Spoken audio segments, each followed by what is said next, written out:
my wishful dreaming. It's the Beatles!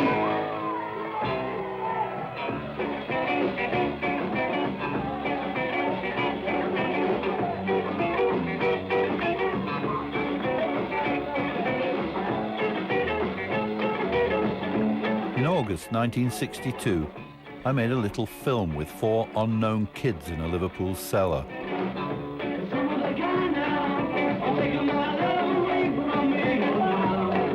Soon, the Beatles had conquered much of the world. But back in the USSR, the repressive old men in the Kremlin tried to resist the Fab Four. They were defeated by their children. This is the untold story of how the Beatles helped to destroy communism.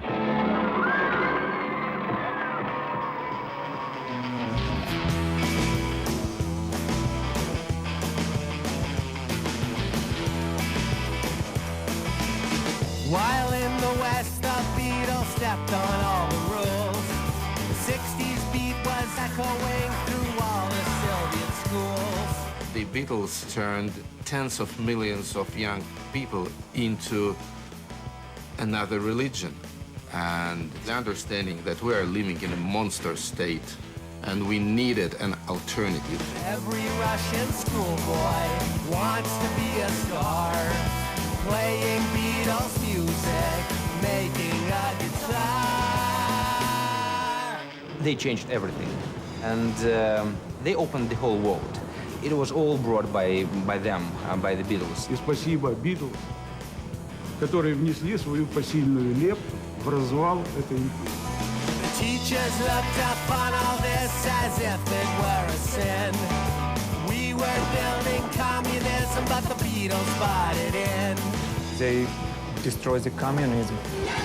More than Gorbachev, by the way. They changed the Soviet Union. Beatles, it was the key that opened door to the West culture. West culture produced cultural revolution destroy Soviet Union. Even Comrade Brezhnev sadly shook his head. Each comrade's child was in a band. Yeah, yeah, virus swept the land. Yeah, yeah, virus swept the land.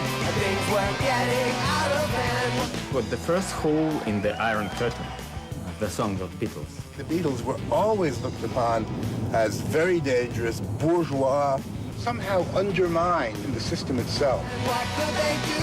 What could they say? A generation gone astray. The Beatles. It was like a fresh air. In Russia, it was amazing power because they had this free spirit. Слушали эту музыку и спасали, переставали быть рабами совка. Вот чего они боялись. What could they do? What could they say? They walked away. It was Beatles generation. Beatles, Beatles, Beatles, Beatles. Da! 25 years after that first film in the Liverpool Cabin Club, I began to make documentaries in the USSR.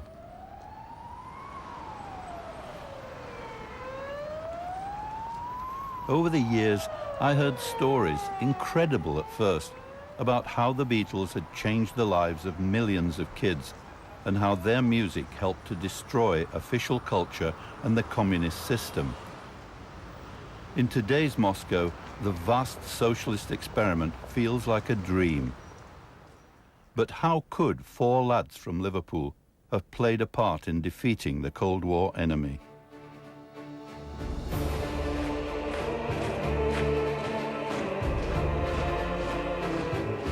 I knew the Beatles had never been able to play behind the Iron Curtain. A repressive and puritanical youth culture was strictly enforced by a state which feared what the Beatles might bring. But wherever I went, people insisted the Beatles had a more profound impact on rocking the Kremlin than the threat from the West of nuclear missiles or anti-communist crusading. In the big bad West, They've had whole huge institutions which spend tens of millions of dollars for undermining the Soviet system. And I'm sure that the impact of all those stupid Cold War institutions has been much, much smaller than the impact of the Beatles. If you look at all the factors that led to the ultimate loss of belief in the system, which was its downfall, it was held together by fear and by belief. And the Beatles played a role in, first of all, overcoming the fear and in showing that the belief was actually stupid.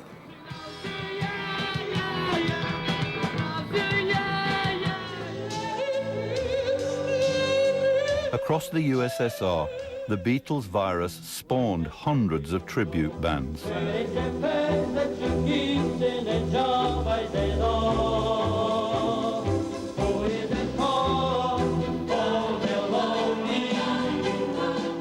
Their music was my soundtrack as I went looking for the Beatles' generation to follow the story of an improbable revolution.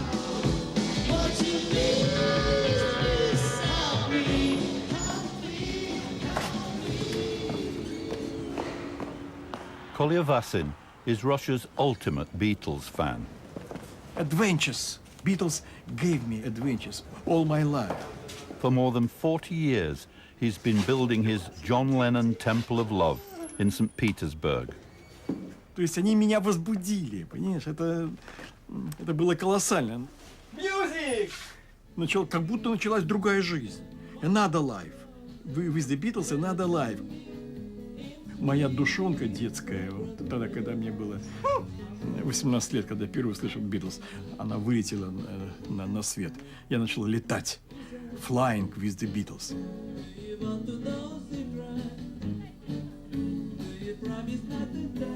Я полюбил Beatles. Они стали моими друзьями, братьями по духу.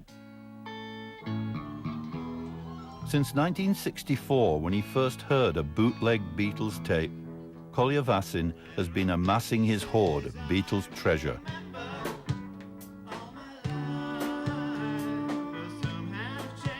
Для меня это спасение души, а не балдеж, не торч, не там времяпрепровождение, не хобби какое-то, понимаешь? My Temple стал как бы результатом всего этого. Я боялся этого, я действительно боялся. И вся моя жизнь прошла при совке в страхе. Потому что, я повторяю, было колоссальнейшее давление пропаганды. Они так поливали Битлов, так обижали нашу любимую группу, что я боялся за себя. Что вот если я что-нибудь скажу за Битлз, меня могут арестовать.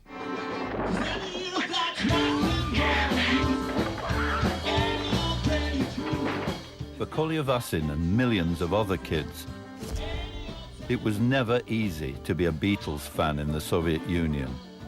Reviled by the communist authorities as Western pollution, Beatles records were banned. Vigilantes patrolled the streets, rounding up rock and roll fans and shaving off their long hair. Police at airports kept a lookout for smuggled records. You just bring it into the country actually. It's like contraband, you know, just you bring in this album knowing you're not supposed to bring this stuff into the country. So, and they will find it in your luggage. They will scratch it. And it was devised like 3 nails together, you know, just to scratch it, because it should be done in a proper way.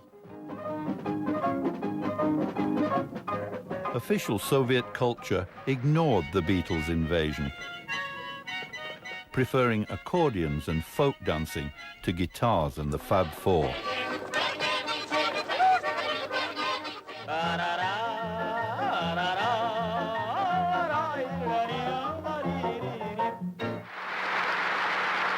You know, being a young, radical man, I just hated all this because it was all totally square, totally uncool.